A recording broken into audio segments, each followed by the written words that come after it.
Hello everyone, welcome to Fathom Academy. I am Mohammed Sadiq and this is our segment of IIT-JEE Advanced PYQs. Let's begin.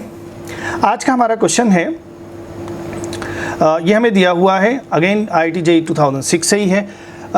Two blocks A and B of masses 2m and small m respectively are connected by a massless and inextensible string. The whole system is suspended by a massless spring as shown in the figure.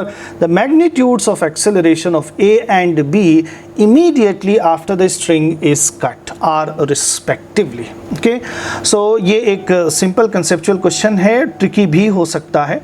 Let us see कैसे करेंगे इसको. So initially जो system हमारा है वो equilibrium में है and then हम स्ट्रिंग कट कर रहे हैं. तो स्ट्रिंग कट करने के इमीडिएटली आफ्टर, ओके, सो अगर स्ट्रिंग हम कट कर रहे हैं, लेट अस से वो हमारा t इक्वल टू 0 है, तो t इक्वल टू 0 पर ही दोनों ब्लॉक्स का एक्सेलरेशन क्या होगा. So we know from second law of motion, acceleration हम कैसे कैलकुलेट करते हैं, उस मूवमेंट पर net force divided by the mass, उससे हम एक्सेलरेशन निकाल लेंगे. सो बेटर बी कि हम यहाँ पर दोनों ब्लॉक्स का फ्री बॉडी डायग्राम बना लें.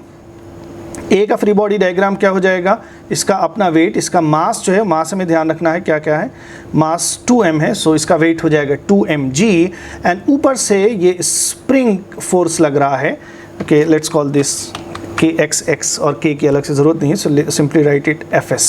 ओके, एंड नीचे से स्ट्रिंग भी कनेक्टेड है एट इक्विलिब्रियम बिफोर कटिंग, सो उसकी वजह से टेंशन भी होगा स्ट्रिंग में.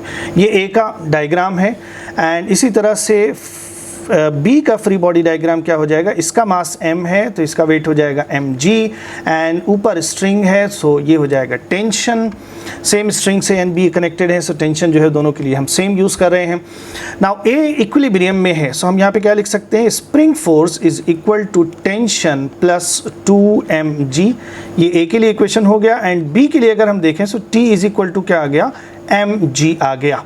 दैट मीन्स कि फॉर ए अगर हम mg रखें तो स्प्रिंग फोर्स जो है वो हो जाएगा हमारा 3mg.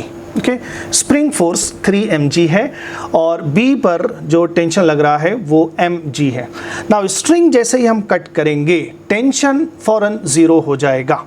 तो जैसे ही टेंशन 0 होगा वो हमारा t इक्वल टू 0 है, स्प्रिंग फोर्स नहीं चेंज होगा बिकॉज t इक्वल टू 0 पर एक्सटेंशन वही रहेगा, उसके बाद एक्सटेंशन चेंज होगा तो फिर हमारा स्प्रिंग फोर्स चेंज होगा. सो स्ट्रिंग कट करने के बाद हमारा जो फ्री बॉडी डायग्राम होगा वो कुछ ऐसा होगा, स्प्रिंग फोर्स अभी भी ऊपर लग रहा, उतना ही लग रहा है और इसका जो वेट है 2mg वो नीचे हो जाएगा. एंड B पर हम क्या दिखाएंगे, अभी कोई टेंशन नहीं है, जस्ट इसका वेट है mg नीचे की तरफ.